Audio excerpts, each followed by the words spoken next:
So I get a letter in the mail, and this is from the Oklahoma Tax Commission, which everyone knows I sell toys and models, but I do not have a storefront. I basically rent a room with some other vendors, if you will, and that's why it keeps the taxes down and everything. But I get charged this year $26 for having an inventory, and I'm like, I don't have an inventory.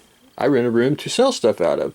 How can I have an inventory? But anyway, I have to pay $26 a year, and I really can't fight it. I mean, it's just cheaper to pay the 26th and then to fight everything. But anyway, so I'm looking forward to when we get people in office that want less government instead of more.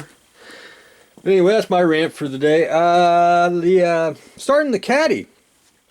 I couldn't get it apart, and I mean I could, but I didn't want to break it. I just would feel bad breaking it. So what I want to do is I'm just going to paint the bottom black and do a little bit of dry brushing and everything on the inside here. And I don't know if you can actually see it. I went ahead and just took an acrylic wash and just applied it in there just to give the seats a little bit, something to, instead of making it look plastic and toy-like. So I got that in there. I'm going to go in and clean up a little bit, and I'll probably just go in with a little bit of dry brushing, just what I can through the window, just get the seats and everything, and that's pretty much it. I mean, because you really can't see the the dash or anything of that nature, so it's no big deal. But anyway, I'll do some more dry brushing and everything, and I did a little bit of a wash on the side here, and then I'll get that cleaned off. And I got to go in with a cotton swab, get the dust out. Then I'm going to take sap green, ink here, and a little bit of black. And then what I'm going to do is I'm going to post shade the Caddy. This is going to change the color. It's a little bit of a darker green in the show, and this green is real close. And I really couldn't find like Tamaya or I couldn't really find this green just a tad bit darker, and I didn't want to mix and may or may not get it. So this is going to be the easiest way, and once you see the post shading, you'll see that the color will change. So that'll be what we're after. And then I got to go to the craft store, because in the show it actually has a chain that comes out on the bottom, and that's what you use to drag the cars. So I'm going to go get a chain at the craft store, and I'll glue that on, and basically just a little bit of paint and put on some custom decals for the back here, and that's pretty much it. Anyway, I will show everyone that once I get farther along. I do got a yellow canopy for a fellow modeler of mine, a fellow modeler, and I want to vacuum form that to a nicer, a clearer version. So all I did is took some monster clay, shoved it in here, and I'm just going to put it in the vacuum form machine, do it, and I'll be done. Starting for the build for others, we are going to do the Revell Corsair F4. Now, we're going to make Pappy Boynton's Corsair. Of course, that would be that one right there. We're going to use this decal sheet from Eagle Cows, which they make excellent decals. But anyway, before everyone starts banging on the keyboard, he technically flies a 1. The Revell kit's a 4 model.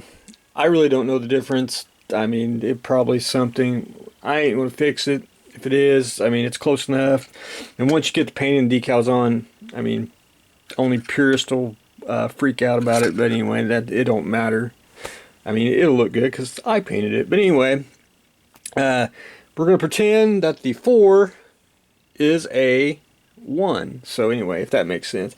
I pretty much got basically the fuselage together. I got to go in and put a little bit of putty just to square up a few little bit areas, but that's pretty much it. It does have this kit came out in '63. It does have the working features, which I'm probably going to I'll just do a little drop of glue and get that glued into place. But that'll It won't be no big deal.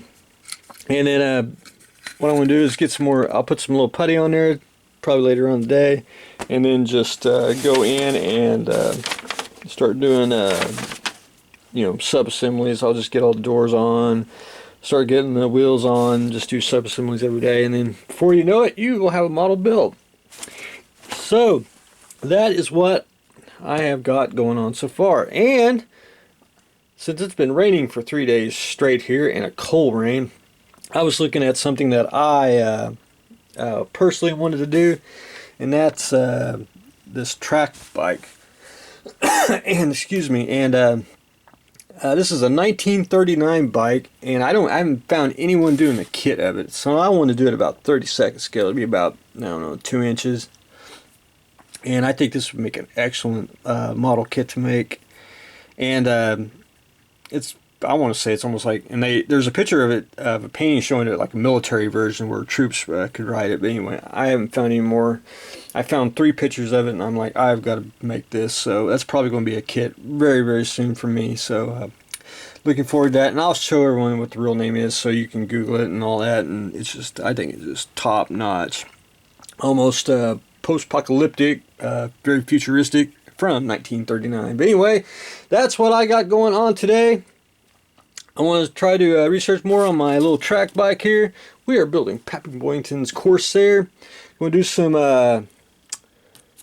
vacuum form canopies for a fellow modeler, and we're going to get ready to paint or weather up the Cadillac from the Highwaymen movie. So stay tuned for the next exciting episode.